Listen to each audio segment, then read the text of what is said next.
So let's warp this clip, and the reason for the warping this clip, it actually sounds alright the way it is now, just as a straight loop.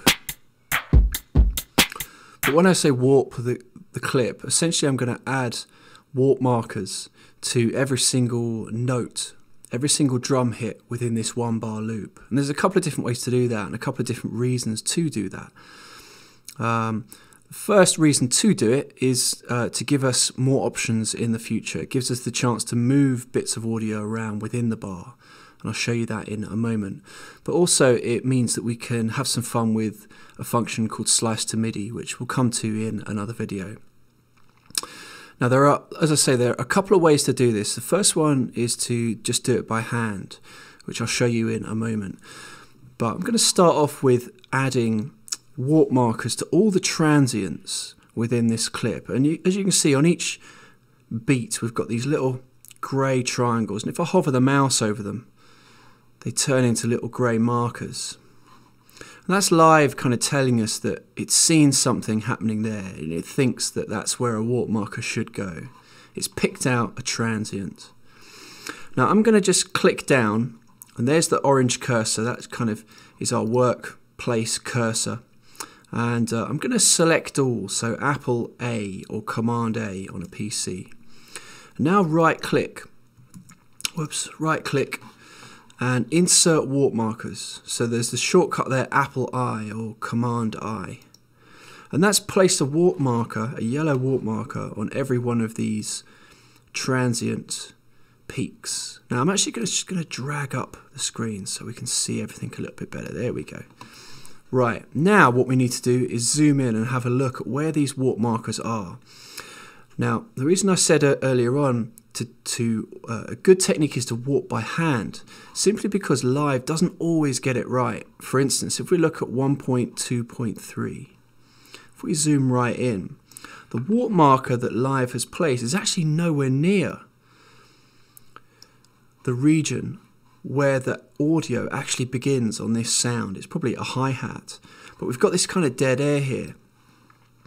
Don't always trust live to get it right, and inserting warp markers, in this case it's not done a bad job, it's pretty close.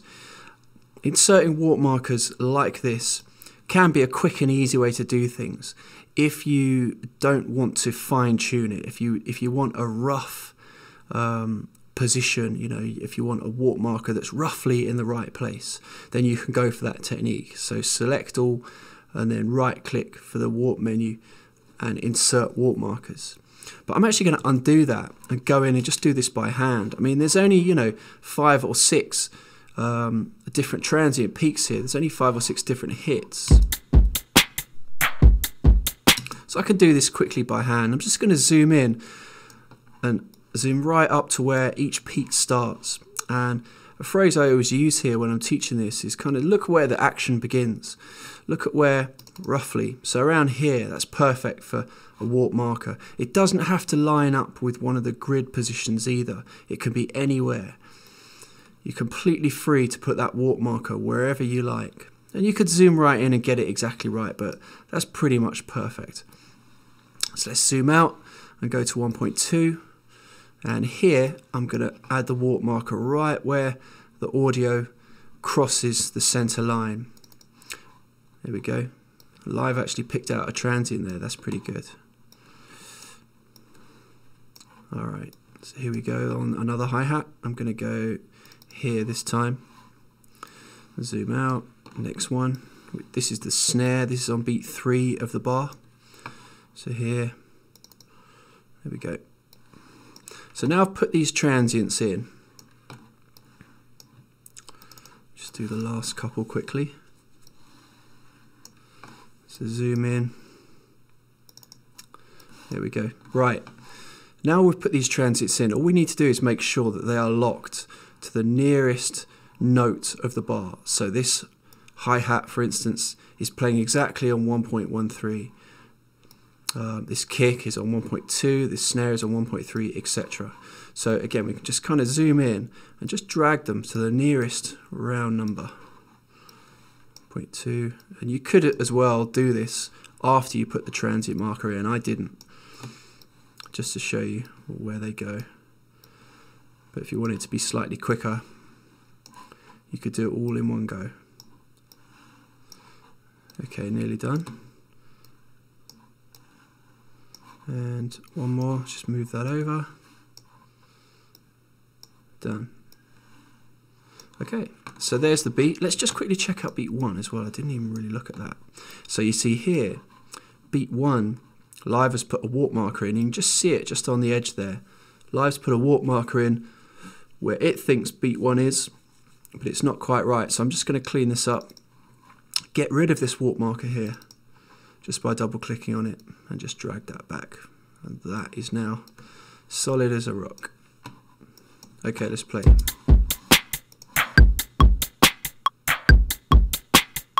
Now the reason that some of these peaks are a little bit off place, offset, is just down to groove really. It depends, whoever produced this loop, you know, obviously added a little bit of groove or a little bit of looseness, especially when it comes to you know, computer-based music where you're getting these libraries of loops. They might have a little bit of groove on them, and so you might just need to go and clean up, because we kind of want to add our own groove later on.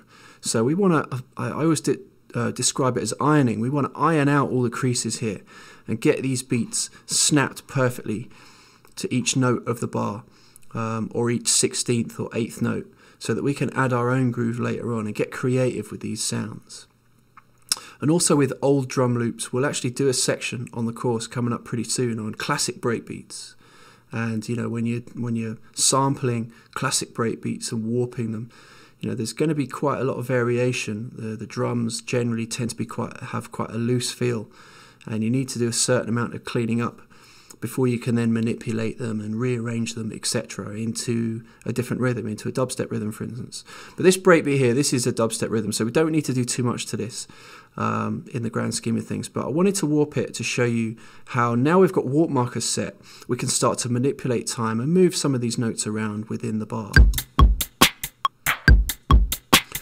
So I'm just going to change the fixed grid to 16ths. And now we've got our warp markers on every note. I can just move the notes around and get a different rhythm. Let's put that snare.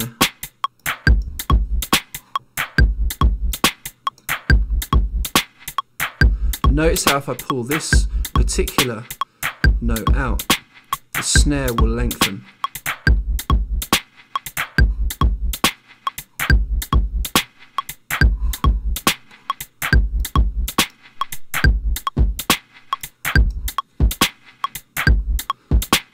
So we're kind of stretching certain notes and squashing other notes to play a completely different rhythm.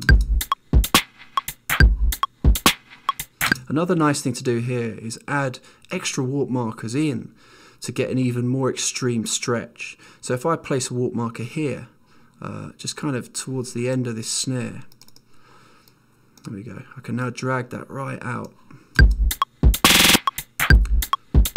and get a real stretch effect. Now the reason it's got that kind of machine gun-esque roll to it is because of the warp mode, and I'll come to that, I'll show you that in a different video. But you can have fun kind of experimenting with this, pulling notes out and stretching things, or even squashing notes. So let's get like a squashed effect here now. Just gonna put a marker in there, change the fixed grid,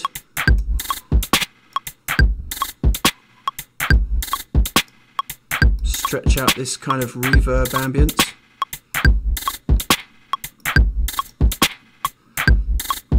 So now the loop has a completely different feel, completely different shape, based on the warp markers that I've placed in, rearranged things subtly, and then added further warp markers to manipulate time even more.